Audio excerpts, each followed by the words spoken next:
नमस्कार, कैसे हैं आप लोग। उम्मीद करता हूं कि आप लोग बहुत बेहतर होंगे। एसएससी सीजीएल 2024 वाले जो एस्पिरेंट हैं उनके लिए वीडियो बहुत ज़्यादा हेल्पफुल होने वाला है। रेलवे ने एक बार और अपनी जो एग्ज़ाम डेट है उनको रिवाइज कर दिया है। कंप्लीट जो शेड्यूल है एग्ज़ाम का वो आउट कर दिया है। तो यहाँ पे क्या है कि इन्होंने 4 तारीख से लेकर के 8 तारीख तक, यानी कि 4 दिसंबर से लेकर के 8 दिसंबर तक गैप रखा है। तो स्टूडेंट के दिमाग में कंफ्यूजन ये आ रहा है कि क्या इन डेट्स में, चूंकि 4, 5, 6 इसमें ना आपका संडे पड़ रहा है ना सैटरडे पड़ रहा है, तो क्या इन डेट्स में आपका मेंस का एग्जाम पॉसिबल है, क्या हो सकता है, तो क्या संभावनाएं हो सकती हैं उसके बारे में बात करेंगे, क्योंकि कंफ्यूजन तो स्टूडेंट के दिमाग में है। ठीक है, उसके अलावा मेंस कब तक हो सकता है, कब तक होने की पॉसिबिलिटी है, इन डेट पे हो सकता है या नहीं हो सकता है, उस पर बात करेंगे। उसके अलावा आपका रिजल्ट आने के बाद आपको मेंस के लिए कितना टाइम मिलेगा उस पर बात करेंगे। उसके अलावा टियर 1 का जो रिजल्ट है वो आपका कब तक आ सकता है। तो इन सब पॉइंट पे इस सिंगल वीडियो में हम लोग बात करने वाले हैं। तो ये वीडियो आप सभी के लिए बहुत ज़्यादा हेल्पफुल होने वाला है। तो चलिए स्टार्ट करते हैं। वीडियो को स्टार्ट करने से पहले आप सभी को एक इन्फॉर्मेशन देना चाहता हूं कि अगर आप एसएससी सीएचएसएल सीजीएल एग्जाम को क्वालिफाई करना चाहते हैं तो टाइपिंग भी आपको क्वालिफाई करनी होगी। और टाइपिंग आप सीखो कहीं से भी, लेकिन लास्ट टाइम पे प्रीवियस जो पैसेज हैं वो जरूर टाइप करके जाना। हमने आपके लिए कंप्लीट टाइपिंग का सॉफ्टवेयर बना दिया है और यहाँ पे हम आपको 250 पैसेज दे रहे हैं जो कि एसएससी सीएचएसएल सीजीएल एग्जाम में आए हुए हैं। इन पैसेज को कम से कम 2 से 3 बार जरूर प्रैक्टिस कर लेना। मैं दावे के साथ कह सकता हूँ 100% आप टाइपिंग को क्वालिफाई करके आएंगे। एक दिन का जो डेमो है वो आपके लिए बिल्कुल फ्री है। मैं आप सभी से जरूर कहूंगा कि एक बार डेमो जरूर दीजिएगा। डेमो का लिंक डिस्क्रिप्शन और कमेंट बॉक्स में पिन किया हुआ है, वहां से आप डेमो दे सकते हैं। और अगर आप डेमो से सेटिस्फाई होते हैं तो अपना जो बेस्ट प्लान है वो परचेज कर सकते हैं। बाकी जो सीएचएसएल वाले एस्पिरेंट हैं उनके लिए 99 वाला प्लान आ चुका है। आप 99 में 250 पैसेज एक्सेस कर सकते हैं 1 महीने के लिए। तो इस ऑफर का फायदा उठाइए और लास्ट टाइम पे ये पैसेज जरूर प्रैक्टिस करके जाइए। तो सबसे पहले आप लोग देख सकते हैं, इससे पहले एसएससी ने मतलब रेलवे ने ये बताया था कि कब से कब तक एग्जाम जो है वो होंगे। जैसे यहाँ पे आप देख सकते हैं इन्होंने ये बताया था कि एएलपी का जो एग्जाम है वो 25 से लेकर के 29 तक होगा। आरपीएफएसआई का एग्जाम 2 से 12 तक होगा। टेक्नीशियन का 18 से 29 होगा। जेई एंड अदर्स का जो एग्जाम है वो 13 से 12 होगा। अब इन्होंने ये भी बता दिया है कि किन किन डेट्स पे एग्जाम होगा, आप देख सकते हैं। फिर इन्होंने डेट्स जो है वो रिवाइज कर दी हैं। अब यहाँ पे इन्होंने बता दिया है कि जो एएलपी का एग्जाम है वो तो आपका नवंबर में ही है। ठीक है, दिसंबर में जो एग्जाम है उन पे आप ध्यान दो। जो आरपीएफएसआई का एग्जाम है वो आप देख सकते हैं कि 2 तारीख को है, 3 को है, फिर 3 के बाद गैप है 4, 5, 6, 7, 8 इतना गैप है आपका। उसके बाद 9 को एग्जाम है और फिर आपको मतलब 9 से लेकर के, जैसे यहाँ पे आपका 2 से 2 को है, 3 को है और फिर 9 और उसके बाद आपका 12 तारीख को एग्जाम है। मतलब 9 से लेकर के 12 तारीख तक एग्जाम है। उसके बाद टेक्नीशियन का एग्जाम है। तो ढेर सारे जो एस्पिरेंट हैं उनके दिमाग में ये डाउट आ रहा है कि क्या इन डेट्स पे जो 4, 5, 6, 7, 8 ये जो आपकी डेट है जिन पे कोई एग्जाम नहीं है, जिसमें आपका 7 को सैटरडे पड़ रहा है, उसके अलावा 8 को जो है आपका संडे पड़ रहा है, तो अगर सैटरडे संडे भी निकाल दें तब भी हमारे पास 3 दिन बच जाते हैं। और इन दिनों पे ना ही कोई बैंक का भी एग्जाम है और कोई भी एग्जाम नहीं लगा हुआ है। तो यहाँ पे चूंकि आपका जो मेंस का एग्जाम है वो 3 दिन इस बार होगा। एक दिन आपका जेएसओ का पेपर होगा और 2 दिन नॉर्मल आपका एग्जाम होगा। तो क्या इन 2 डेट्स में आपका एग्जाम हो सकता है? देखो, होने को तो कुछ भी हो सकता है, लेकिन मुझे नहीं लगता, अगर मेरे हिसाब से अगर मैं अपनी राय रखूं तो मुझे नहीं लगता कि इतनी जल्दी आपका जो एग्जाम है वो होगा। अगर इन केस, मतलब पॉसिबिलिटी तो नहीं है, लेकिन अगर इन केस ये एग्जाम मतलब इन डेट्स में होता है तो आप ये मान के चलो कि इस वीक में आपको फर्स्ट वीक में, नवंबर के फर्स्ट वीक में आपको जो रिजल्ट है वो देखने को मिल जाए। क्योंकि रिजल्ट के बाद एसएससी 1 महीने का टाइम देती, चाहे आप 2022 का रिकॉर्ड देख लो, 2023 का देख लो, मैं अभी आपको दिखाऊंगा।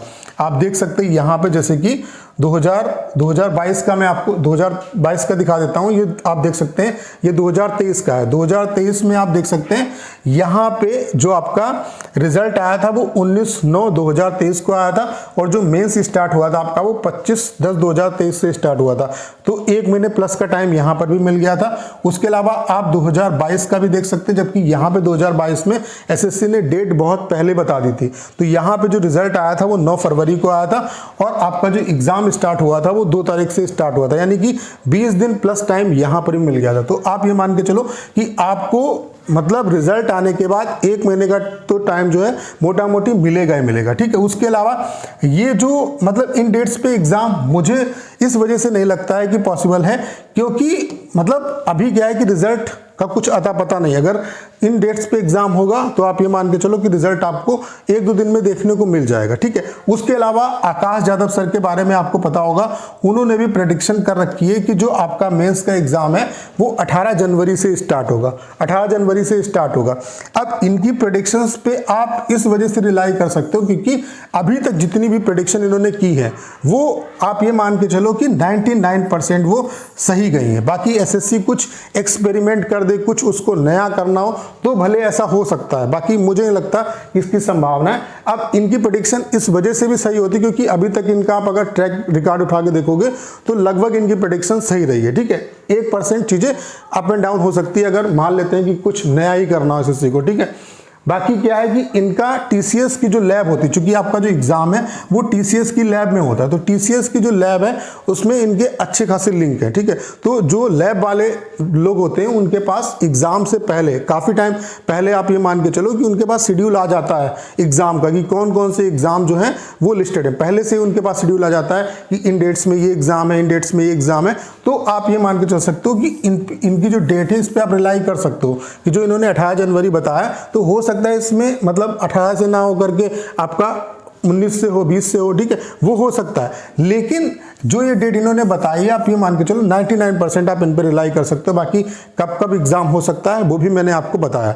तो मेरे हिसाब से कहीं ना कहीं जो आकाश यादव सर हैं उनकी प्रेडिक्शंस पे आप रिलाई कर सकते हो। बाकी जो यहाँ पे चीजें निकल के आ रही हैं कि 4, 5, 6 इन डेट्स में क्या एग्जाम हो सकता है, तो मुझे तो लगता है कि भाई इसकी पॉसिबिलिटी बहुत कम है। बाकी जो भी एस्पिरेंट मेंस एग्जाम की प्रिपरेशन कर रहे हैं उनको मैं यही एडवाइस देना चाहता हूं कि दिसंबर में मेंस को मान के आप प्रिपरेशन करो कि दिसंबर में आपको मेंस का जो एग्जाम है वो देना होगा, ठीक है। दिसंबर में आपको मेंस का एग्जाम देना होगा और वो कभी भी देना पड़ सकता है, इसके हिसाब से आप प्रिपरेशन करो। बाकी जितना टाइम आपको एक्स्ट्रा मिल जाएगा वो आपके लिए सो फार सो गुड रहेगा, ठीक है। बाकी एसएससी जो है वो डेट भी रिलीज करेगी, ठीक है। अभी रिजल्ट आएगा आपका और रिजल्ट से पहले स्टेट वाइज वैकेंसी भी आएंगी, कंप्लीट जो चार्ट है वो भी आएगा। तो अभी एसएससी ने जो स्टेट वाइज वैकेंसी का चार्ट है वो भी अभी रिलीज नहीं किया। तो अगर इन डेट्स में एग्जाम होता है, जो कि जिसकी संभावना बहुत कम है, ठीक है, तो आप ये मान के चलो अगर इन केस ऐसा होता है कोई एसएससी एक्सपेरिमेंट करना चाहती तो इस वीक में आपको 1-2 दिन में रिजल्ट देखने को मिल जाएगा। अगर 1-2 दिन में रिजल्ट नहीं आता तो आप ये मान के चलो कि आकाश यादव सर ने जो बताया वो चीजें कहीं ना कहीं सही जाएंगी आपकी। बाकी आप जो मेंस की प्रिपरेशन है वो दिसंबर के हिसाब से करो कि दिसंबर में आपको मेंस का जो एग्जाम है वो देना है, ठीक है। अब वो जब आपको देना पड़े, अगर जनवरी में आपका होता है तो आपके पास जितना टाइम मिल जाएगा वो आपके लिए सो फार सो गुड रहेगा, ठीक है। उसके अलावा अगर हम बात करें कि रिजल्ट आपका कब तक आ सकता है तो आप ये देख सकते हैं 2023 की अगर हम बात करें तो 2023 में जो एग्जाम ओवर हुआ था वो 27/7/2023 को लास्ट एग्जाम था और इसके 50 दिन के बाद आपका रिजल्ट आ गया था 2023 में भी। और 2022 में भी यही सिनेरियो है कि 50+ दिन में, अब थोड़ा बहुत 1-2 दिन का अंतर हो सकता है। यहाँ पे आप देख सकते हैं कि 13/12 को आपका लास्ट एग्जाम था और इसके 50 दिन के बाद आपका जो रिजल्ट है वो अनाउंस हो गया था। तो मोटा मोटी आप ये मान के चलो 50+ दिन आपके टियर 1 जिस दिन आपका एग्जाम ओवर हो रहा है उसके 50+ दिन के बाद आपका जो रिजल्ट है वो आ जाता है। तो आपका जो एग्जाम है वो 26 सितंबर को लास्ट एग्जाम था। तो आप ये मान के चलो कि 20 नवंबर के बाद जो रिजल्ट है वो कभी भी आने की संभावना है। 20 नवंबर के बाद जो रिजल्ट है वो कभी भी आ सकता है, ठीक है। बाकी जैसे रिजल्ट आएगा उसके रिगार्डिंग मैं आपको अपडेट करूंगा। और जो मैंने ये पॉसिबिलिटी बताई कि ये जो आपका शेड्यूल यहाँ पे वैकेंट है 4, 5, 6 को, 7, 8 को तो आपका मान लेते हैं शनिवार और मतलब 7 को सैटरडे पड़ जाता है और 8 को संडे पड़ जाता है, फिर भी 4, 5, 6 ये 3 डेट्स पे कोई भी एग्जाम नहीं है। तो इसकी संभावना बहुत कम है। अगर इनके एसएससी कोई एक्सपेरिमेंट करती है तो फिर रिजल्ट आपको 1-2 दिन में देखने को मिलेगा। और अगर मेरी राय ली जाए, मतलब मैं अपना पर्सनल अगर व्यू रखूँ तो मुझे नहीं लगता कि इस डेट में आपका एग्जाम पॉसिबल है, क्योंकि इतनी जल्दी नहीं होगा, क्योंकि अभी एसएससी ने रिजल्ट के बारे में कोई अपडेट नहीं दिया है, ठीक है। बाकी चीज़ें क्या हो सकती हैं, जैसे कोई भी अपडेट आएगा मैं उसके रिगार्डिंग आपको इन्फॉर्म करूँगा, ठीक है। बाकी अगर आप अपनी प्रिपरेशन कर रहे हैं तो प्रिपरेशन के साथ साथ कंप्यूटर और टाइपिंग पे भी अच्छे से काम करिए, क्योंकि इसके बगैर आपका सिलेक्शन नहीं होगा, ठीक है। और टाइपिंग क्वालिफाई करने के लिए टाइपिंग सीखो कहीं से भी, लेकिन क्वालिफाई कब होगा, जब आप उसी पैटर्न पे आप प्रैक्टिस करोगे। और प्रीवियस जो पैसेज है वो सबसे ज़्यादा आपके लिए इंपॉर्टेंट, क्योंकि जिस तरीके से एग्जाम को क्वालिफाई करने के लिए प्रीवियस क्वेश्चन इंपॉर्टेंट होते हैं, वैसे ही टाइपिंग के लिए प्रीवियस पैसेज सबसे ज़्यादा इंपॉर्टेंट है। तो ये जो 250 पैसेज हम आपको दे रहे हैं, कम से कम 2 से 3 बार जरूर प्रैक्टिस कर लेना। मैं दावे के साथ कर सकता हूँ 100% आप टाइपिंग को क्वालिफाई करके आएंगे। एक दिन का डेमो बिल्कुल फ्री, आप परचेज करें या ना करें, लेकिन डेमो जरूर दीजिएगा। डेमो का लिंक डिस्क्रिप्शन और कमेंट बॉक्स में पिन किया हुआ है, वहां से आप डेमो दे सकते हैं। और अगर आप डेमो से सेटिस्फाई होते हैं तो अपना जो बेस्ट प्लान है वो परचेज कर सकते हैं। प्राइस बहुत कम रखा है ताकि हर एक बच्चा इसे अफोर्ड कर सके। उसके अलावा CHSL वाले जो एस्पिरेंट हैं उनके लिए ऑफर भी आ चुका है। 99 रुपीज़ में ये 250 पैसेज आपको मिल रहे हैं। मतलब एक पैसेज की जो कॉस्ट है वो 50 पैसे से भी आपको कम पड़ रही है। तो लास्ट टाइम पे इन पैसेज को जरूर प्रैक्टिस करके जाइए। मैं दावे के साथ कर सकता हूँ 100% आप टाइपिंग क्वालिफाई करके आएंगे। उम्मीद करता हूँ सारी जानकारी आप बहुत अच्छे तरीके से समझ पाए होंगे। करना क्या है, इस वीडियो को अंदर शेयर करना है। उसके अलावा अगर आप चैनल पर नए हैं और आपने अभी तक इसे सब्सक्राइब नहीं किया है तो प्लीज़ चैनल को सब्सक्राइब करना मत भूलिएगा।